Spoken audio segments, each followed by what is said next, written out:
All right, y'all, this should be an interesting video we about to check out, man.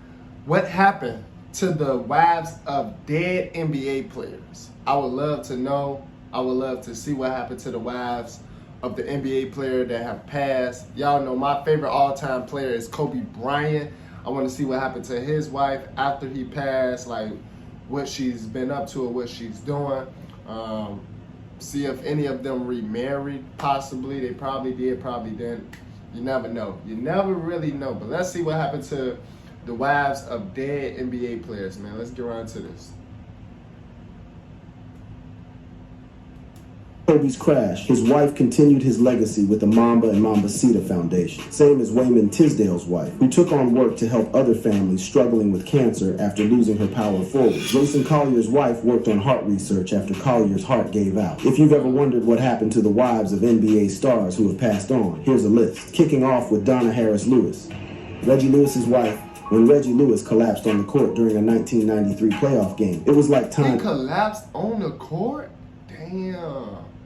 Stop. The Boston Celtics star, known for his effortless scoring and explosive talent, was just 27 years old at the peak of his career. His sudden collapse shocked the sports world, and despite initial hopes, Reggie passed away just a few months later. Later, the world learned that an undetected heart condition, hypertrophic cardiomyopathy, was behind his sudden death, leaving fans and the basketball community stunned. It was a devastating loss, not just for the NBA, but for his wife, Donna Harris Lewis, who suddenly found herself a widow, grappling with both the shock and the grief of losing her husband so unexpectedly. In those dark days, Donna found the strength to channel her pain into something that could help others, making sure that Reggie's death wouldn't be in vain. Instead of being crushed by that grief, Donna became a voice for heart health awareness, determined to spare other families from the heartbreak she had endured. She set up the Reggie Lewis Foundation, using her platform to promote cardiac screenings and support those dealing with heart disease, advocating for awareness and early detection. Through the foundation, she turned Reggie's memory into a rallying cry for health advocacy, pouring her energy into changing lives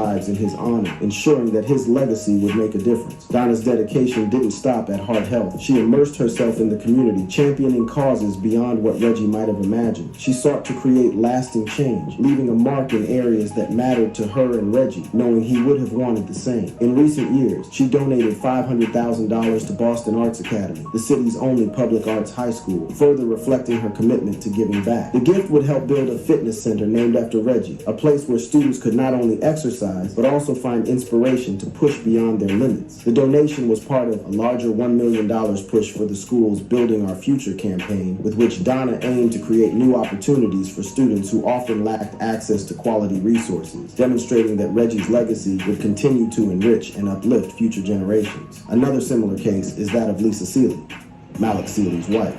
Malik Sealy's name is known to anyone who loved 90s basketball. He was a versatile forward, played for multiple NBA teams, finally landing with the Minnesota Timberwolves. He was known for his agility, defense, and a signature three-point shot. In May 2000, everything changed. Malik had been celebrating teammate Kevin Garnett's 24th birthday that night when he began his drive home. But on a quiet road, a pickup truck came out of nowhere, driving the wrong way. The driver was drunk, and both vehicles collided and cut Malik's life short. The Timberwolves family and fans across the country were crushed. Lisa Sealy, Malik's wife, now marks May 20th each year as a quiet day of reflection, a day just to remember to breathe. But Lisa knew she had to do something more. Out of her grief, she created the Malik Sealy Foundation, focusing on safe driving awareness and programs that supported young people, a cause she knew Malik would have championed. Through this foundation, she has pushed forward initiatives that educate people on the dangers of drunk driving. Her advocacy didn't stop there. She also became a... That's crazy. That's great. Like, bro, yes. I see why, bro, I ain't gonna lie. I understand and see why now people get harsh time for drunk driving now. Like, I see why they get locked up and they get some decent time and they have to do community service and all that extra stuff. Because that's serious. Like, that just cost the innocent man his life. Like, that's crazy, bro. A vocal supporter of youth development programs, ensuring Malik's influence would reach beyond basketball. Every year, Lisa, their family, and Malik's fans continue his legacy through community events and educational programs. And even though the sorrow is ever present, Lisa says her work is dedicated to Malik's lasting impact, his memory. Continuing this thread of family legacies, we reach the story of Bobby Phills, a player who, like Malik Sealy, was known not only for his talent on the court, but also for his character and integrity off of it. Bobby Phills' wife.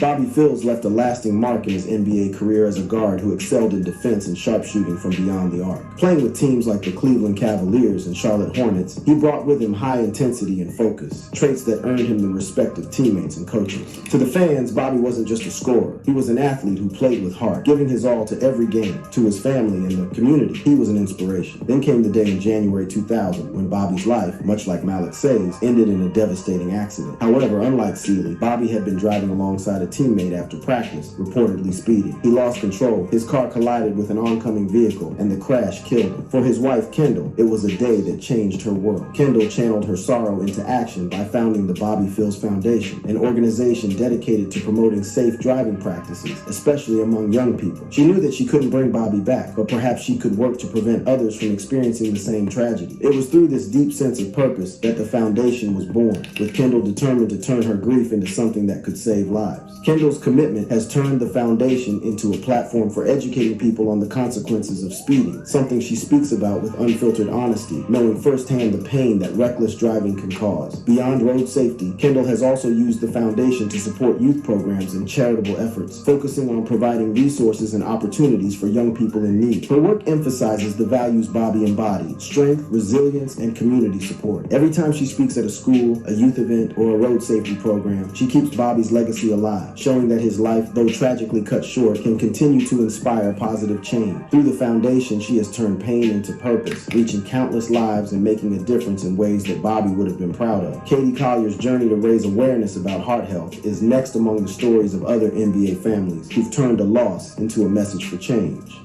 Jason Collier's wife. When her husband, Jason Collier, passed away suddenly in 2005, Katie was left grappling with the unimaginable loss of her husband and the father of her children. Jason had been a promising center for the Atlanta Hawks. He stood out not just for his height and defensive talent, but for his genuine nature, which had endeared him to everyone around him. Jason's career was just beginning when tragedy struck. In the early morning hours of October 15, 2005, he unexpectedly passed away at only 28 years old due to an enlarged heart, a condition that had gone undetected. His death brought sudden attention to the heart disease. For Katie, it was too late. Determined to make sure other families wouldn't face the same heartbreak, Katie founded the Jason Collier Foundation, which focuses on promoting heart health awareness and providing support to those affected by heart disease. The foundation is her way of honoring Jason's memory by educating families and young athletes about the importance of regular screenings and heart health awareness. Her dedication to this cause hasn't only honored her husband's memory, but continues to inspire others, and her advocacy has helped countless people become more informed and proactive about their health. Katie has worked tirelessly, speaking openly about her experience, sharing Jason's story, and encouraging proactive healthcare practices for athletes and non-athletes alike. Katie keeps Jason's spirit alive through her foundation and work, reminding everyone that a heart can be strong long after it stops beating. Regina Tisdale found her own path forward in honoring her husband Wayman's legacy, channeling her grief into advocacy for cancer research. Wayman Tisdale's wife. Wayman Tisdale will be remembered as a versatile power forward for the Oklahoma City Thunder, but he lived a double life. He was also known for his musical talent. He played with heart, joy, and an unmistakable spirit that made him beloved by teammates, fans, and anyone fortunate enough to cross his path. Wayman's battle with bone cancer became public in 2007. Throughout his battle with cancer, Wayman was determined to approach his challenges with a positive outlook, often saying he wouldn't let cancer take away his love for life even after the cancer began to affect his body. Regina was right by his side throughout this battle. For the highs and lows, she saw firsthand the courage and the unbreakable spirit that lived in her husband. She witnessed as he continued his music, recording jazz albums, several of which were well-liked, showing that even in the toughest of times, his passion never wavered. His legacy lives on through both his athletic achievements and his beautiful contributions to music. When Wayman passed away in 2009, Regina found herself facing grief as vast as the life her husband had led. She founded the Wayman Tisdale Foundation to help support cancer research and provide assistance to families affected by cancer, especially those dealing with the financial strains of treatment. Through this foundation, Regina became an advocate for awareness, working to raise funds for research and to support families facing the immense hardships that cancer often brings. In addition to her work with the foundation, Regina shared her journey through her book, Losing My Power Forward. In the book, she provided a raw and heartfelt account of grief and how to push through like she did. Moving forward from Regina Tisdale's journey, Leah Nash's story with Moses Malone offers another look at how the people left behind carry on. Moses Malone's wife. Malone, a powerhouse center in the 1980s, dominated the game like few others, taking home 3 MVP titles and 4 championships. Life on the court was intense, and for Malone, life off the court was just as intense. In 1993, Malone faced a legal dispute with his ex-wife, Alfreda. Later on, though, he found a steadier rhythm with Leah Nash. They didn't marry or live together, but they shared a deep bond, and most importantly, a son, Micah. For Malone, who'd always had an independent streak, fatherhood felt like a grounding. Meeting Nash in 2006 seemed to center him in a way basketball hadn't entirely done. His role as Micah's dad became precious, a quieter victory in his personal life. But when Malone passed in 2015, Micah was only 6, too young to fully grasp the impact his father had made in the NBA and beyond. Nash committed to raising Micah with all the memories of his father. Continuing with the tradition of legacies, we have Janice Hardiman, Darryl Dawkins' wife. Darryl's story began long before he met Janice. As one of the most flamboyant and energetic players in NBA history, he was renowned for his backboard-shattering dunks. It wasn't until 2000 before Darryl crossed paths with Janice at a trade show. She was a single mother to Tabitha, a young girl with Down syndrome. And though she had faced her share of challenges, Janice held a quiet resilience. When she introduced Tabitha to Darryl, a bond instantly formed between the two. Not long after, Janice and Darryl married, and the family expanded with the births of Nicholas and Alexis. Off the court, Darryl's larger-than-life personality softened around his children. To Janice, he wasn't just chocolate thunder. He was a loving husband and father, deeply committed to his family values. Then, in 2015, Janice faced an unthinkable loss when Darryl suddenly passed away from a heart attack. Her world shifted overnight, yet she continued forward with remarkable strength. She currently is the owner of sports management in Allentown, where she channels her resilience into helping others, continuing Darryl's legacy while honoring the family they built together. Janice's story resembles that of another remarkable woman, Ajok Dung, the widow of NBA icon Manute Bol, Manute Bol's wife. Known as one of the tallest players to ever step on the NBA courts. Standing at 7 feet 7 inches, he dominated defensively, using his height to become a powerful center who definitely left an unforgettable mark on the league. However, life wasn't just about basketball for Manute and Ajok. Together, they dedicated themselves to supporting their homeland, South Sudan, through humanitarian work. Manute Bol's athletic career was cut short by health issues, eventually leading to his passing in 2010 due to complications from Stevens-Johnson syndrome and kidney failure. Yet Ajok has carried on his legacy, helping to continue the work he began. Through their humanitarian initiatives, they aim to provide hope and opportunity to the youth of South Sudan. Manute always viewed his role in the NBA as a platform to help his country, and Ajok has kept that vision alive with tireless dedication since her husband's death. Ajok and Manute's story is as much about family as it is about philanthropy. Their son, Bol Bol, has followed in his father's footsteps, joining the ranks of professional basketball players, a sport that now holds significant meaning for South Sudan, thanks in no small part to the influence Manute had on the sport's popularity back home. Ajok often speaks with pride about the South Sudanese national basketball team, named the Bright Stars, who represent their homeland with pride and tenacity. For her, every player on that team carries a piece of Manute's dream, a dream of a future thriving, proud, and unified South Sudan. And as Ajok Dung spoke of her husband Manute's strength and legacy, it's hard not to recall the story of another NBA Giant's wife, Mel Turpin's wife.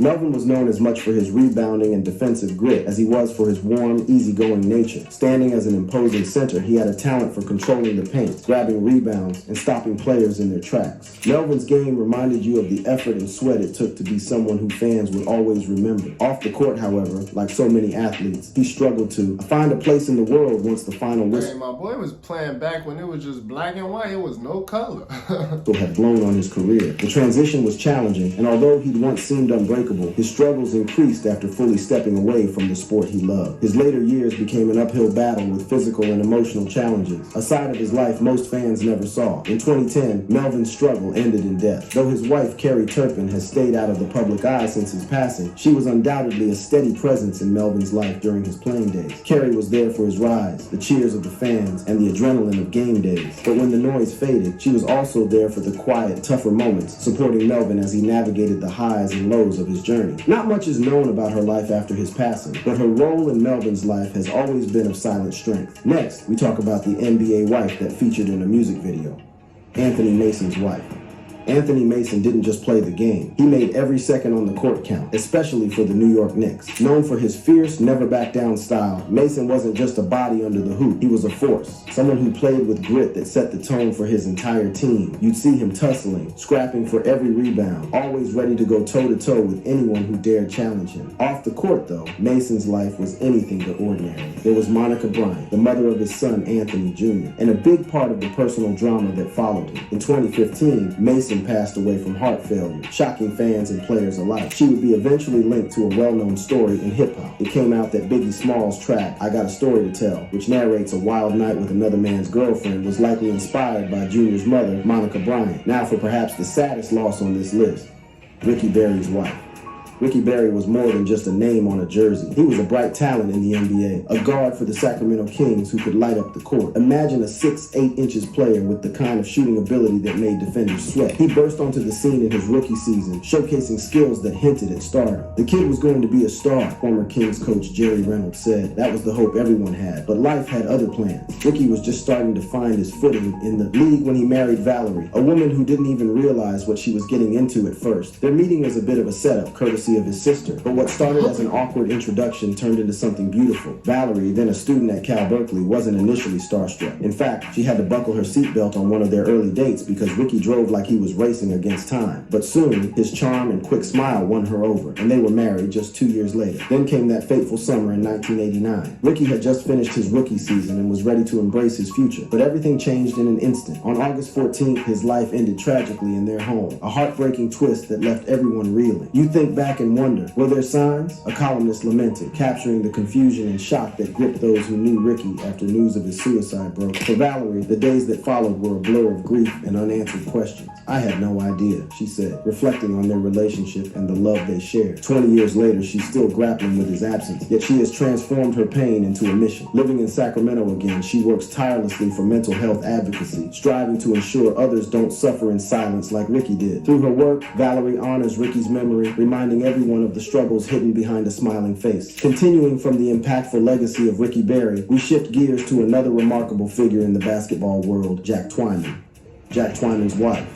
Just like Ricky, Jack wasn't just known for his scoring prowess on the court, but for his heart off. How they getting this information of the players that played back when there was even no color on the TV though? How? Standing tall as a forward for the Cincinnati Royals, Twyman was recognized for his versatility and toughness, often finding ways to score and assist his team in clutch moments. In a league that was starting to take shape, he made a name for himself, averaging over 30 points per game during the 1959-60 season alongside Wilt Chamberlain. But Jack's story goes beyond statistics. It took a tragic turn in 1958 when his teammate, Morris Stokes, suffered a paralyzing brain injury during a game. Imagine the scene in which Twyman is watching as his friend is knocked out cold after hitting the court hard, and then he sees him struggle to even communicate. Back then, the league had little understanding of head injuries. The support systems we see today were non-existent. With Stokes unable to care for himself and nearly destitute, Jack stepped up in a way few would. He became Stokes' legal guardian, a role that demanded not just love, but relentless dedication. Twyman organized charity games featuring basketball superstars to raise funds for Stokes' medical care. Can you picture it? Legends of the game come together, not just for competition, but to support one of their own. His advocacy didn't stop there. Jack tirelessly campaigned for Stokes' induction into the Hall of Fame. For years, he pushed for recognition of his friend's contributions to the game. Finally, in 2004, after decades of effort, the Hall of Fame acknowledged Stokes' talent, and there was Twyman accepting the award on his behalf, filled with emotion. Jack's life came to an end in 2012 due to complications from blood cancer. And finally, perhaps the NBA's biggest loss ever,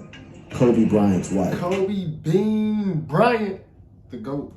We arrive at the unforgettable story of Kobe Bryant, legendary shooting guard for the Los Angeles Lakers, often hailed as one of the greatest to ever play the game. Over the course of a remarkable 20-year career, he wrote his name into NBA history, winning 5 championships and earning the MVP award in 2008. His talent, work ethic, and competitive spirit redefined what it meant to be an athlete, earning him a global fan base and pop culture icon status. Kobe's journey wasn't without its challenges. From the moment he entered the league straight out of high school, the expectations were monumental. mental. In his rookie year, he dazzled with flashes of brilliance, but faced growing pains. As he developed under the watchful eye of legends like Shaquille O'Neal, his skills blossomed. The duo led the Lakers to 3 consecutive championships from 2000 to 2002, a testament to their synergy and determination. Yet, despite the accolades, there were struggles behind the scenes. The transition to being the sole star after Shaq's departure brought its own pressures. The Lakers faced ups and downs, but Kobe remained unshaken. He would often take matters into his own hands, leading the league in scoring in multiple seasons. One of the most iconic moments came in 2006 when he dropped 81 points against the Toronto Raptors, a game that will forever be remembered in NBA lore. In 2019, tragedy struck when Kobe, his daughter Gianna, and 7 others lost their lives in a helicopter crash. Kobe was just 41, and the loss of his daughter, a promising basketball star, was heartbreaking. From the ashes of the tragedy, Vanessa Bryant, Kobe's wife, came out as a powerful figure, advocating for numerous causes, including women's empowerment and youth sports. Together, Kobe and Vanessa established the Kobe and Vanessa Bryant Family Foundation. After his death, it was renamed the Mamba and Mambacita Foundation, honoring Kobe and Gianna's legacies. This foundation aims to uplift communities through educational initiatives and sports programs, striving to keep Kobe's spirit alive. After Kobe's passing, the foundation gained significant traction. By the end of 2022, it boasted over $27 million in net assets. However, reports highlighted a discrepancy between its earnings and expenditures. Despite bringing in nearly $13 million in contributions, the foundation spent only a fraction, around $481,953, on program expenses, primarily focused on refurbishing basketball courts across 9 states. The majority of its budget went towards legal and administrative costs. Vanessa's commitment to ensuring the foundation honors Kobe and Gianna's memories has been unwavering. After winning a $16 million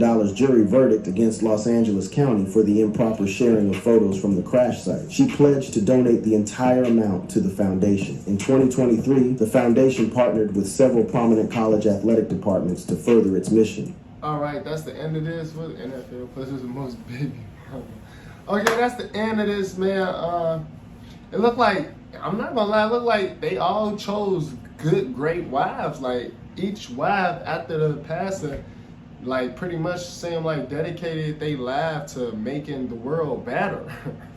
That's beautiful. That's beautiful, honestly. I hope I be so lucky to get a wife, you know, to marry a woman that even after I'm no longer here, she just try to make the world a better place and just focus on, like, you know, just being good and doing great things, you know. I'm pretty sure they made all their husbands very, very proud. Y'all let me know, though, what y'all think down in the comments below. If y'all enjoyed watching this video with your boy Jamar, hit the like button for me as well. Subscribe to the channel if you new, and I'll see y'all in the next video.